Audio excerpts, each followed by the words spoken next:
নমস্কার বন্ধুরা, আজকে আমি একটা খুব সিম্পল রান্না আপনাদের সামনে নিয়ে এসেছি। পেঁপে আলুর তরকারি, যেটা স্বাস্থ্যের জন্য খুবই ভালো। খুব কম মশলায় এটা রান্না করা যায়। এটা রান্না করতে বিশেষ কোনো ঝামেলার ব্যাপার নেই, খুব অল্প সময়ের মধ্যেই এটা রান্না করা যায়। তাহলে চলুন আমরা দেখে নিই পেঁপে আর আলুর তরকারি করতে কি কি লাগছে। এখানে আমি পেঁপে আর আলুটা ছোট ছোট টুকরো করে রেখেছি। ভালো করে ধুয়ে, জল দিয়ে পরিষ্কার করে ধুয়ে ছোট ছোট এরকম টুকরো করে নিয়েছি। আলুগুলোরও এরকম ছোট ছোট টুকরো করে নিয়েছি। ঠিক আছে, আলু আর পেঁপে, আর তার সাথে লাগছে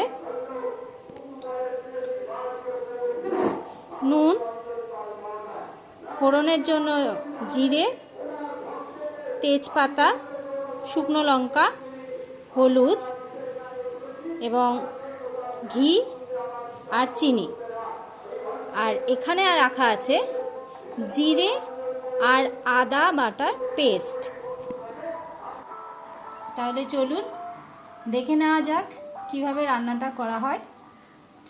প্রথমে আমি কড়াই বসিয়েছি, তাতে পরিমাণ মতো তেল দিয়ে দিলাম।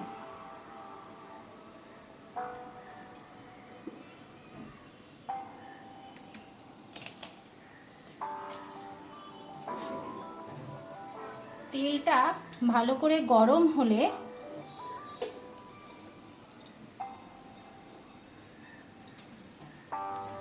তেলটা গরম হয়ে গেছে, ভালোভাবে তেলটা গরম করে নিয়েছি।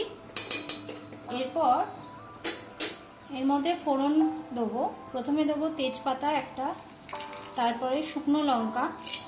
শুকনো লঙ্কা অনেকেরই খাওয়াতে সমস্যা থাকে, যে শুকনো লঙ্কা খেতে চান না বা অসুবিধা হয়, সেক্ষেত্রে কাঁচা লঙ্কাও এখানে ব্যবহার করা যেতে পারে। ঝালটা নিজেদের পরিমাণ মতো দিয়ে দেবে। এরপরে সামান্য জিরে,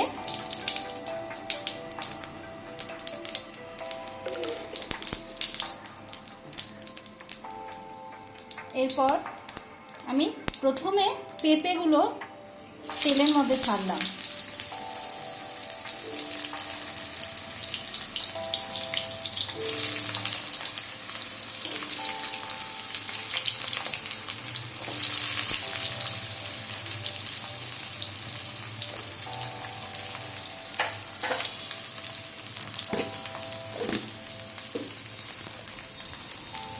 সামান্য লবণ দিয়ে দিলাম।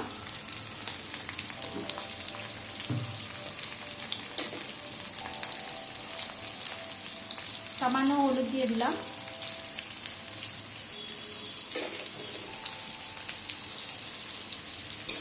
তারপরে এটা ভালো করে নেড়ে পেঁপেটা লাল লাল হওয়া পর্যন্ত ভাজতে হবে।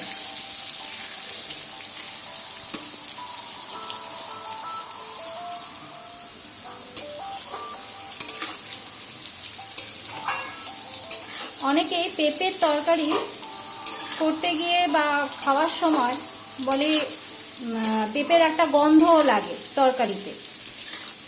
অনেকেই এটা পেঁপেটা প্রথমে সিদ্ধ করে নেয়, সিদ্ধ করে তারপর সেটাকে ভেজে রান্না করে, কিন্তু আমার ক্ষেত্রে আমি সেটা করি না, কারণ ওইভাবে করতে গেলে সেটা গন্ধ লাগার চান্স, একটা কাঁচা গন্ধ লাগার চান্স থাকে।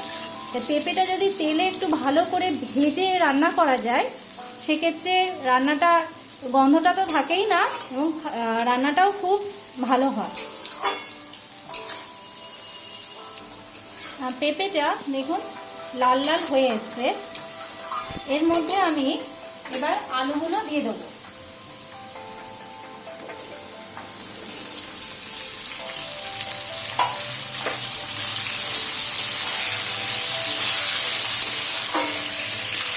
আলু দিয়ে পেঁপে দিয়ে ভালো করে ভাজতে হবে।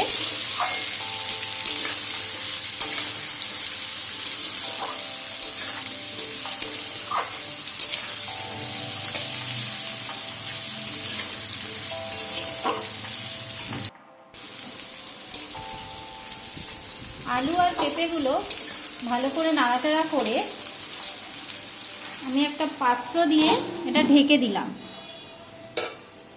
গ্যাসটা মিডিয়াম করে দিলাম যাতে ওগুলো পুড়ে না যায়। মিডিয়াম থেকে লো করে দেবে, তাহলে ভাপে ভাপে জিনিসটা ভালো সেদ্ধও হয়ে যাবে, আবার ভাজাটাও ঠিকঠাক হবে। ঢাকনাটা খুলছি।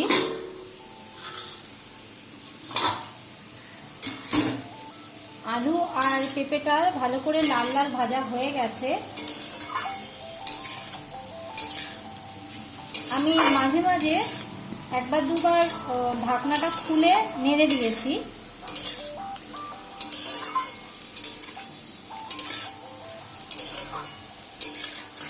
ভাজাটা আমার প্রায় হয়েই এসছে।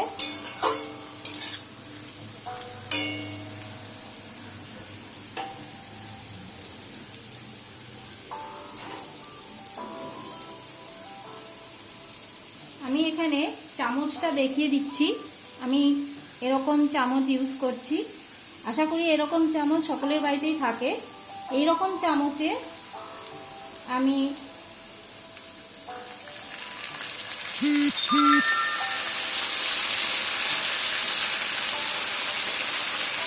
4 চামচ জিরে আর আদা বাটা পেস্টটা দিয়ে দিলাম।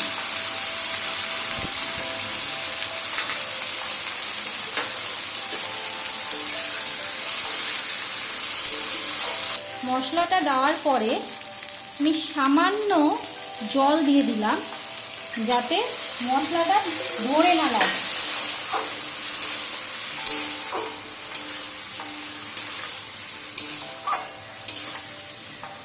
এবার মশলাটাকে কষতে দিতে হবে। একদম লো ফ্লেমে রেখে মশলাটা 1 থেকে 2 মিনিট কষিয়ে নিতে হবে। একদম লো ফ্লেমে রেখে আমি একটা পাত্র দিয়ে এটা ঢেকে দিই।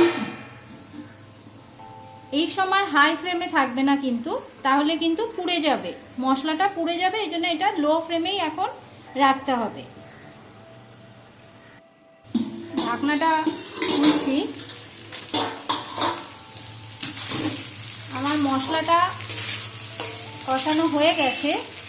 মশলাটা তেল থেকে ছেড়ে এসছে, এরকম তেল থেকে ছেড়ে আসা পর্যন্ত মশলাটাকে ভালো করে কষাতে হবে, না হলে কিন্তু একটা আদা গন্ধ থেকে যাবে। ঠিক করে যদি মশলাটা কষানো না হয় এরকম শুকনো শুকনো গায়ে লেগে যাবে জিনিসটা।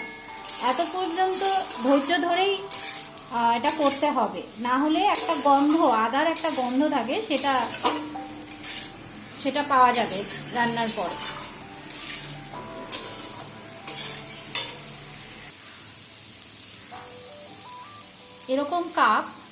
এরকম কাপের 3 কাপ গরম জল আমি এর মধ্যে দিয়ে দেবো।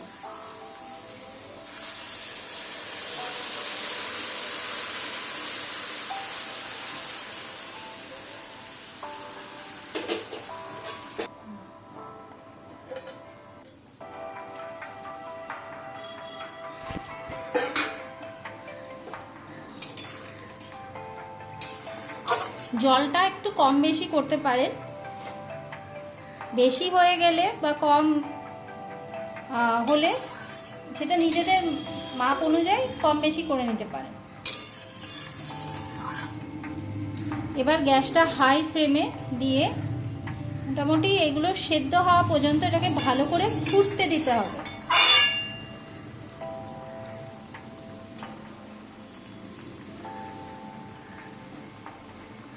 গ্যাসটা জোরেই থাকবে। একটা ঢাকনা দিয়ে আমি এটা চেপে দিলাম। ঢাকনাটা খুলছি। জল দেওয়ার পর আমার পেঁপে আলুর তরকারিটা ফুটে গেছে, ভালো করে ফুটছে। একটুখানি নেড়ে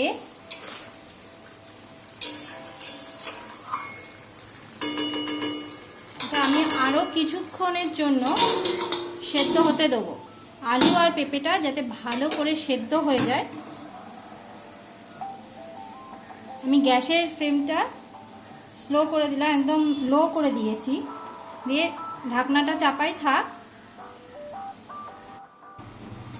ঢাকনাটা খুললাম।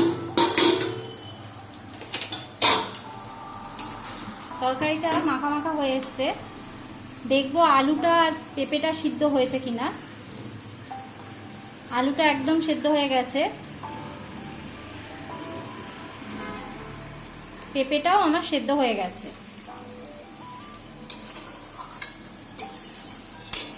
ঝোলটা আপনারা আপনাদের ইচ্ছা মতো রাখতে পারেন। কেউ বেশি একটু ঝোল, এই তরকারিটা খুব বেশি ঝোল হয় না, একটু মাখা মাখা টাইপেরই হয়। ঝোল যদি কেউ রাখতে চান একটু বেশি জল দিয়ে একটু ভালো করে ফুটিয়ে একটু রাখবেন। কারো যদি মাখা মাখা করে ইচ্ছা হয় তাহলে আরেকটু এটা ফুটিয়ে নেবেন। এই সময় লবণটা চেক করে নেবেন। লবণ আপনাদের স্বাদ অনুযায়ী দেবেন।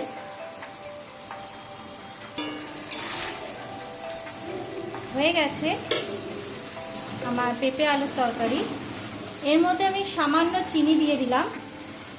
আমি যে চামচটা দেখিয়েছিলাম সেই চামচের হাফ চামচ চিনি দিলাম। পেঁপে সেরকম স্বাদ থাকে না, তাই জন্য একটু চিনি দিলে তরকারিটা ভালো লাগে খেতে। এবং আমি এর সাথে সামান্য ঘি দিলাম। যে চামচটা দেখালাম সেই চামচের হাফ চামচ ঘি দিয়েছি।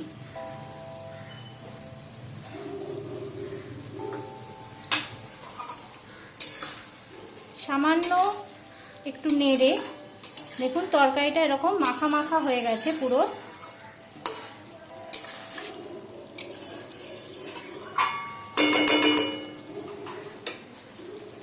গ্যাসটা আমি অফ করে দিলাম আর একটা ঢাকনা দিয়ে এটা আমি ঢেকে রাখলাম।